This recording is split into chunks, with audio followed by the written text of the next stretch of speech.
যাদের মনটা ভালো হয় তাদের কপালটা খারাপ হয়, অতি বাস্তব। কাকে বিশ্বাস করবে? যাকে তুমি বাঁচানোর জন্য পাগল সে তোমায় মারার জন্য পাগল। যে মন খারাপ বোঝে না সে কখনো প্রিয় মানুষ হতে পারে না। অনেক প্রিয়জন ছেড়ে চলে গেছে, শুধু টাকার অভাবে ফেরাতে পারিনি। কেন এত কাঁদাও? আমি তো একটু ভালো থাকার জন্যই তোমাকে বেছে নিয়েছিলাম। একা থাকার মতো শান্তি আর কোথাও নেই। কথাটা অতি বাস্তব। শুধুমাত্র হাত ধরলেই ভালোবাসা হয় না, হাতের দায়িত্ব নিতে হয়। পরিবারের সব দায়িত্ব কাঁধে উঠে গেলে নিজের শখ বলতে আর কিছু থাকে না। কথাটা অতি বাস্তব। মনটা আমার ভীষণ খারাপ, কিন্তু পাশে থাকা মানুষটা বুঝতে পারে না। গুরুত্ব না দিলে তো পশু পাখিও পোষ মানে না, আর আমি তো সেখানে মানুষ। গুরুত্ব দিতে শেখো।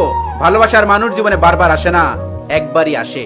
যে বোঝে সে গুরুত্ব দিয়ে সারা জীবন সুখে থাকে, আর যে গুরুত্ব দিতে বোঝে না সে সারা জীবন আফসোস করে।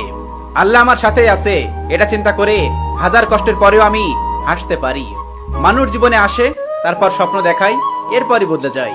রেখে যায় শুধুমাত্র অসংখ্য স্মৃতি। কেউ যদি আপনাকে অপশন মনে করে তাহলে সবার আগে আপনার জীবন থেকে তার ক্যাপশনটা ডিলিট করে দিন। কারণ আমরা কোনো সফটওয়্যার না যে কারোর প্রয়োজনে কেউ ইনস্টল করলো, ব্যবহার করলো, প্রয়োজন শেষ আবার আনইনস্টল করে দিল। Mind it. দিন শেষে প্রত্যেকটা মানুষই একজন নির্দিষ্ট মানুষের অভাব বোধ করে। ভুল তো বুদ্ধিমানেরাই করে, কারণ একজন সুস্থ মানুষকে ভালোবেসে পাগল হতে দেখেছি, কিন্তু পাগলকে কখনো ভালোবাসতে দেখিনি। তারপর আমার মা আমার কপালে চুমু দিয়ে বলেছিল, এতটা দুঃখ পেও না, মানুষ তোমার হাত থেকে চিনে নিতে পারবে, কিন্তু তোমার ভাগ্যে লেখা কখনো চিনে নিতে পারবে না। ভাগ্য আল্লাহর হাতে। কখনো চোখে জল এলে তা নিজে মুছে নিও, কারণ লোকে মুছে দিলে তা নিয়েও দরদাম করবে। আমি নাকি তোমার জীবনের সবচেয়ে মূল্যবান মানুষ ছিলাম, তো আজকে তোমার প্রয়োজন শেষ তাই আমি মূল্যহীন হয়ে গেলাম। চোখে যখন হাজারটা স্বপ্ন, বাস্তবতা তখন কড়া ভাষায় বলে দিচ্ছে, স্বপ্ন দেখছো দেখো, কিন্তু সবার স্বপ্ন কিন্তু পূরণ হয় না।